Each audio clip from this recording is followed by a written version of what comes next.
would really want to listen to a fellow Singaporean talk. So most of my speeches were actually done overseas. All my awards and everything I collected overseas. I travel a lot, and people outside look at Singapore, and they say, "Wow, there's this little chain store that is worth looking."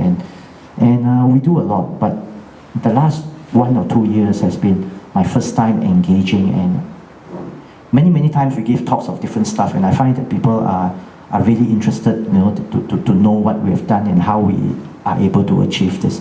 And one thing for sure, if we think that being a retail organization is about buying something and selling something, it's so wrong, And a lot of young kids today, they will come into my retail stores, and you know what? It's not that the kids don't want to work at the retail stores. It's their mothers and daddies that don't want them to work. They say that they will say things like, how can you make my kids sweep the floor? Because my daughter doesn't even sweep the floor at home. So these are the things, and that's the one reason why I don't have a maid. So I make sure that I work and I wash my plates, and I show my daughter that this is the way daddy is going to look after your family, and this is the way that you need to look after your family when you grow up. So we talk about the Omni experience, and then we go over to the next slide. And again, I think people are so worried. Lazada or Amazon is coming our way. Everybody is afraid of all these things. But if you think about this, during the old days of the malls was actually considered illegal in the US. But look at malls today, right? So if you think of malls as the brick and mortar side of things, as in malls, if we boycotted malls from the very beginning, I think we are dead today. So when it comes to the digital world, think of Honestbee, Lazada, Qoo10, RedMart, and Amazon. They are all digital malls, right? And retail is really about brick and mortar. It's really about the digital side, and also about, don't forget that phone calls. Still a lot of people call, So these are the 3 revenue streams to retail, and I urge those people who own retail stores not to neglect any of these platforms, because when you neglect one platform, you are actually not truly optimizing what your company is capable of giving you. So we actually are very active in all these platforms, and we are working, like right now, we are actually working closely with Lazada. So we are not afraid. I think what most of us do is that when we see something, we need to know what is happening in the new world, and do not be afraid. You engage them.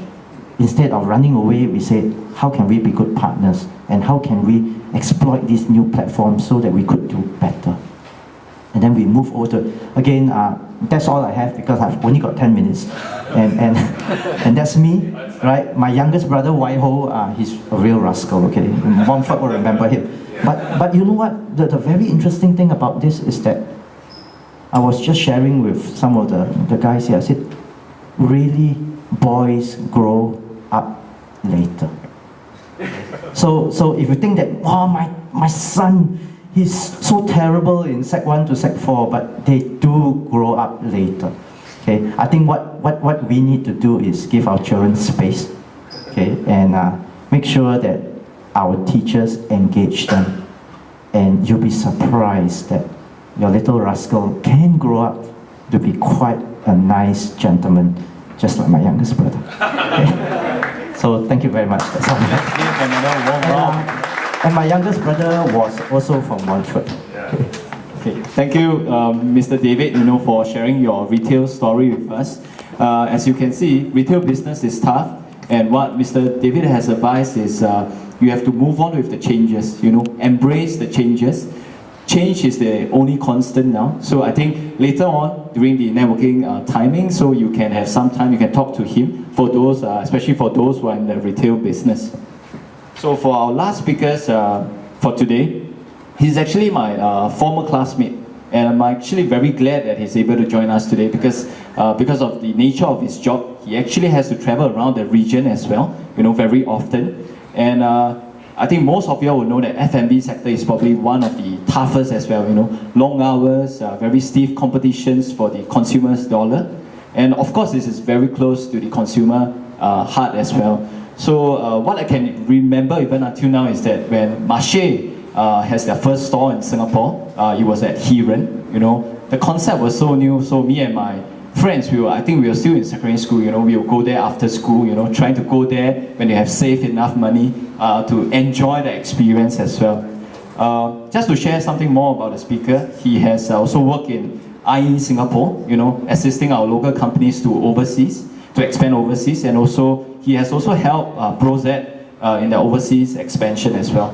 So without further ado, let's give a warm round of applause for our last speaker today, Mr. Jason Tan, Franchise Development Director of Marche International. Good afternoon, everyone. Thanks once again to Tong Di for this invitation to speak at the inaugural networking event for Montfort alumni.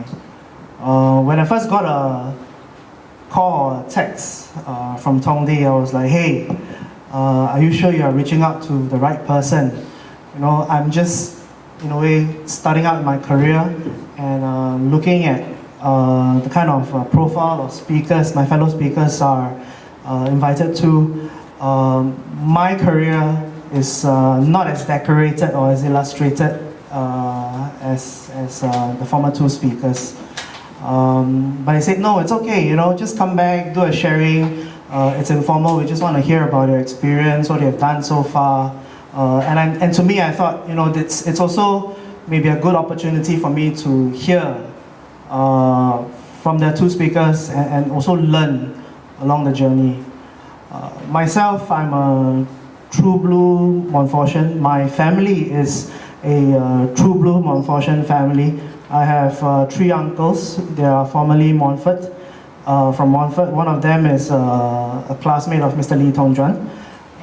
My dad was also from Montfort. My cousin is from Montfort. My cousin Adrian Tan is a former classmate of Mr. Mark Min Jut. But the buck stops with me here because I have 2 daughters at home.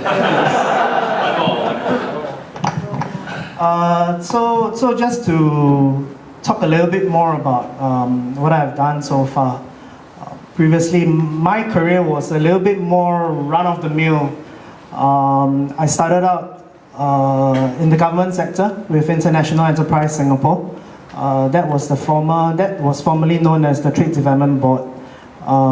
So I had that opportunity from a very young stage of my career to get exposure to the regional markets and also to meet up with senior management people of Singapore-based companies with that ambition to grow their business out of Singapore.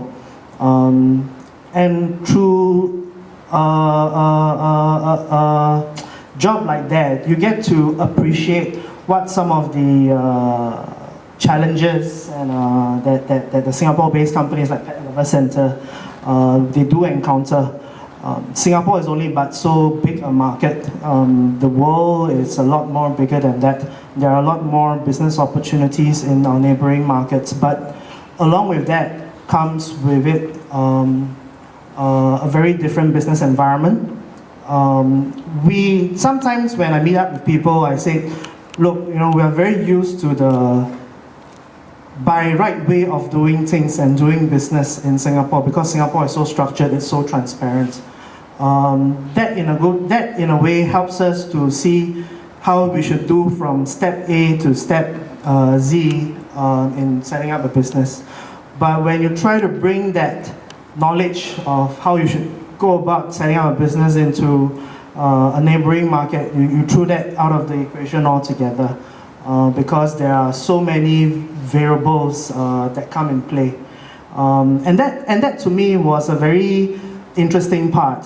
And at a point of time, I asked myself, okay, right now it's a matter of me being in the government role, happy to grow with the government, or do I really want to take that opportunity to dive deeper into a particular industry and really learn the ropes, what they really do in terms of building up a successful business.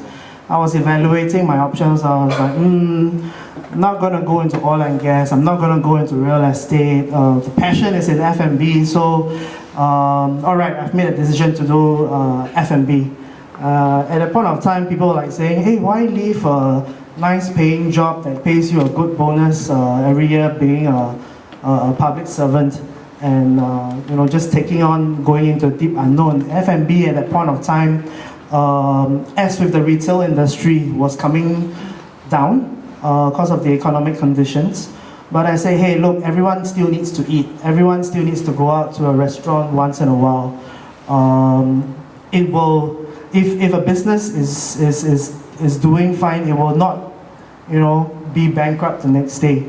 So that was the decision why I went into F&B. And the other point was really about having that passion for a particular industry, so that when you wake up every day, you don't find that it's a job. It's a passion that you have, that you believe in the company, you believe in the business, and you want to really grow that business. So to me, I enjoy going to work, meeting up with the colleagues, meeting up with fellow industry players. We share the same pain, we share the same angst.